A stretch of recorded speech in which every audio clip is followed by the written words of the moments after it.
오늘 말씀은 마태복음 5장 38절로부터 48절까지 말씀입니다. 우리 함께 읽겠습니다. 또 눈은 눈으로 이는 이로 갚으라 하였다는 것을 너희가 들었으나 나는 너희에게 이르노니 악한 자를 대적하지 말라. 누구든지 내 오른뺨을 치거든 왼편도 돌려대며 또 너를 송사하여 속옷을 가지고자 하는 자에게 겉옷까지도 가지게 하며 또 누구든지 너로 억지로 오리를 가게 하거든 그 사람과 심리를 동행하고 내게 구하는 자에게 주며 내게 꾸고자 하는 자에게 거절하지 말라. 또 내 이웃을 사랑하고 내 원수를 미워하라 하였다는 것을 너희가 들었으나 나는 너희에게 이르노니 너희 원수를 사랑하며 너희를 핍박하는 자를 위하여 기도하라. 이같이 한즉 하늘에 계신 너희 아버지의 아들이 되리니 이는 하나님이 그 해를 악인과 선인에게 비추게 하시며 비를 의로운 자와 불의한 자에게 내리우심이니라.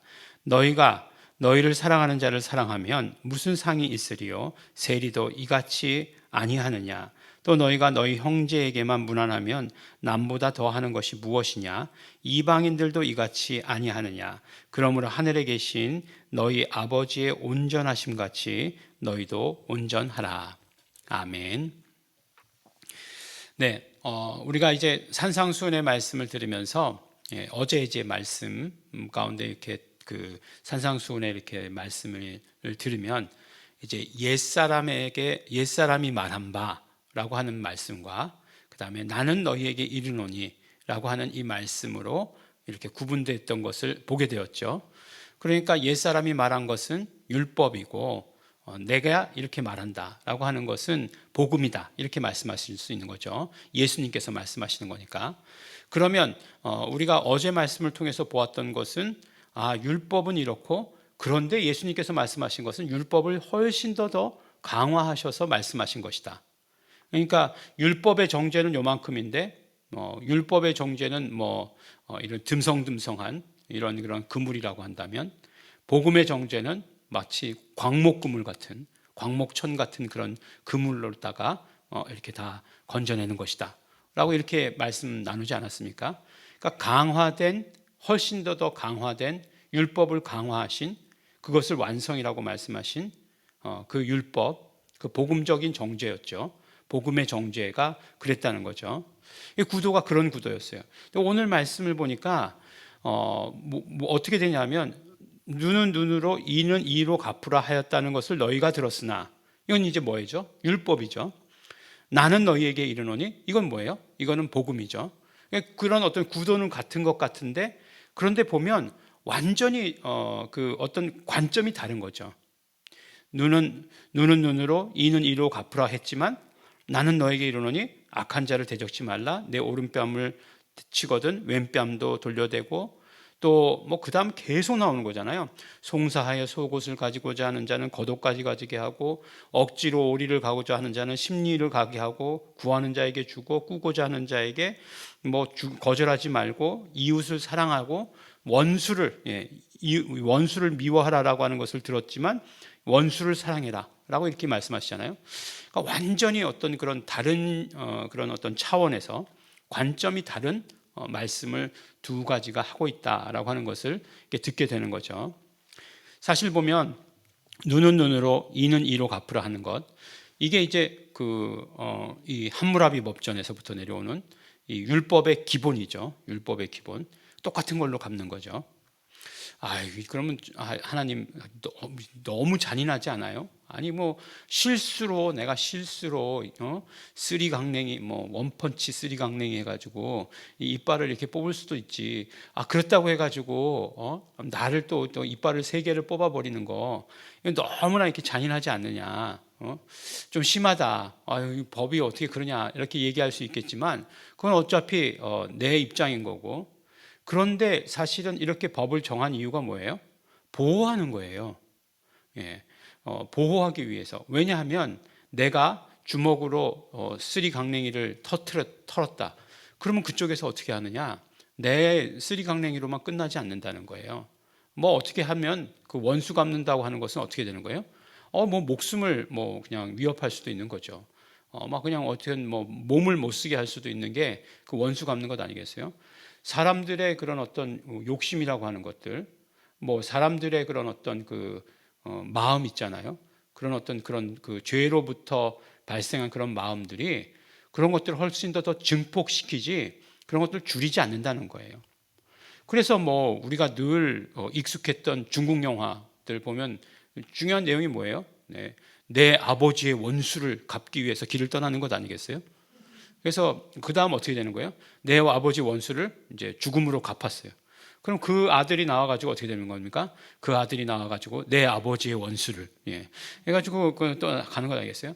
그 뭐 그 1편이 그렇고 2편 그렇고 또 그 3편 그 아들, 4편 그 아들. 이렇게 계속해서 끝이 없는 거죠. 끝이 없는 거죠. 그러니까 계속해서 어떤 면으로 보면 이렇게 사람들의 마음이라고 하는 것은 그렇게 끝이 없어요. 네. 죽이고자 하는데 그런 어떤 그로 가는 거죠. 그러니까 법이라고 하는 것은 보호하는 거예요. 아니 뭐 실수해서 했다 치면 그러면 딱 그 실수한 것까지만으로 이야기하는 거예요. 그래서 눈은 눈으로 이는 이로가 그런 의미가 되는 것이죠. 예. 근데 이제 율법은 그렇게 얘기했지만 근데 복음은 뭐라고 얘기하냐? 예수님께서 뭐라고 얘기하냐면 그거 하나도 그렇게 갚지 말아야 된다라고 이렇게 말씀해 주시는 것이에요. 원수를 사랑하고 핍박하는 자를 위해서 기도하고 하라라고 이렇게 말씀해 주시는 것이죠. 완전히 어떤 그런 다른 그런 차원의 것이죠. 그러면서 뭐라고 말씀하시냐면 마지막 구절에 이렇게 말씀하세요. 그러므로 하늘에 계신 너희 아버지의 온전하심 같이 너희도 온전하라라고 이렇게 말씀하십니다. 이 말씀 진짜 이해하기 어렵죠. 하나님 아버지의 온전하심 우리 충분히 이해해요. 하나님 아버지는 완전하신 하나님이신 것 우리 충분히 이해합니다. 공평하신 하나님, 완전하신 하나님이신 거 우리 너무너무나 잘 알고 있어요. 그러면 그 다음 말씀이 이제 문제죠. 너희 아버지의 온전하신 같이 너희도 온전하라. 우리가 어떻게 온전해야 아버지의 온전하신 같이 온전한 것일까라고 하는 것이죠.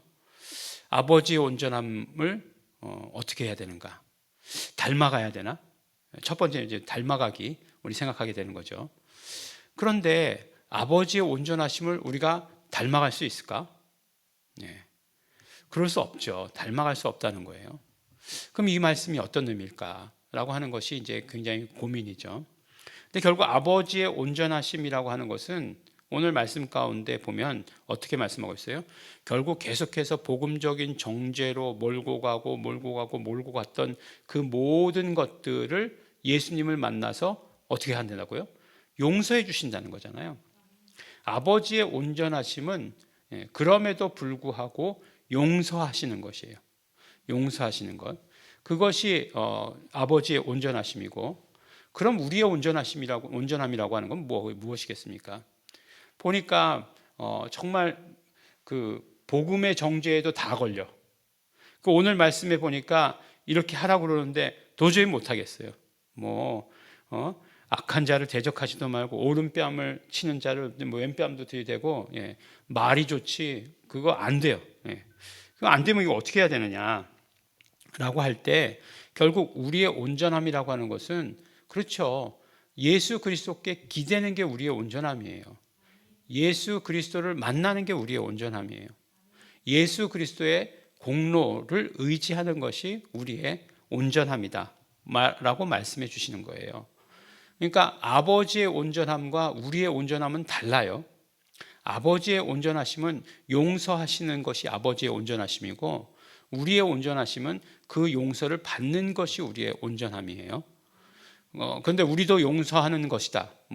아버지처럼 용서하는 것이 물론 이웃을 용서하는 것은 맞지만 우리는 예수 그리스도의 용서의 그 공로를 힘입는 자예요. 그것이 우리의 온전함이다라고 이렇게 말씀해 주시는 것입니다. 오늘 말씀 보면은 우리가 할 수 없는 것을 예수님 말씀하셨다. 그 좋은 정신이다. 이렇게 한 사람들도 있잖아요. 그렇게 우리나라 그 한국사 가운데도 사랑의 원자탄 이런 분들 계시잖아요. 손양원 목사님 자기 아들을 죽인 자를 양자 삼았죠. 사랑의 원자탄이라고 정말 불릴만 하시죠. 그런 모습들을 보여주시는 분 계시지만 저는 그냥 평범한 그런 목사이기 때문에 이런 어떤 위대한 그런 모습을 보일 수는 없어요. 그러나 아버지의 온전하신 같이 너희도 온전하라고 하는 그 말씀. 나는 어쩔 수 없기 때문에 예수 공로 의지합니다 라고 하는 그것을 우리가 반드시 붙들어야 합니다. 산상수훈을 통해서 말씀해 주시는 것, 우리 믿는 자들이 가져야 되는 태도 그거죠. 나는 오늘도 예수님이 필요합니다. 나는 오늘도 예수님의 공로 의지합니다. 이것이 우리 믿는 자들이 가져야 되는 가장 기본적인, 그러면서도 아름다운 태도입니다. 오늘도 예수님이 필요한 자입니다. 예수님이 필요한 삶을 사시는 우리 성도 여러분 되시기를 예수 이름으로 축원합니다. 기도하겠습니다. 하나님 아버지 감사합니다. 나는 오늘도 예수님이 필요한 자입니다. 우리 고백하게 하여 주시옵시고 알고 깨닫게 하여 주신 것 감사하고 감사합니다. 그러므로 예수님으로 살게 하여 주시옵소서. 오직 예수님으로 살게 하여 주시옵소서. 감사드립니다. 예수님 이름으로 기도드렸습니다. 아멘. 그러므로 우리 이 시간에 기도하실 때 성령님, 나는 예수님이 필요한 자입니다. 나는 예수님으로만 살기를 원합니다. 예수님 만나 주시옵시고 용서하여 주시옵시고 그 공로 의지하게 하여 주시옵소서. 성령님 역사하여 주시옵소서. 우리 다 같이 통성으로 기도하시겠습니다.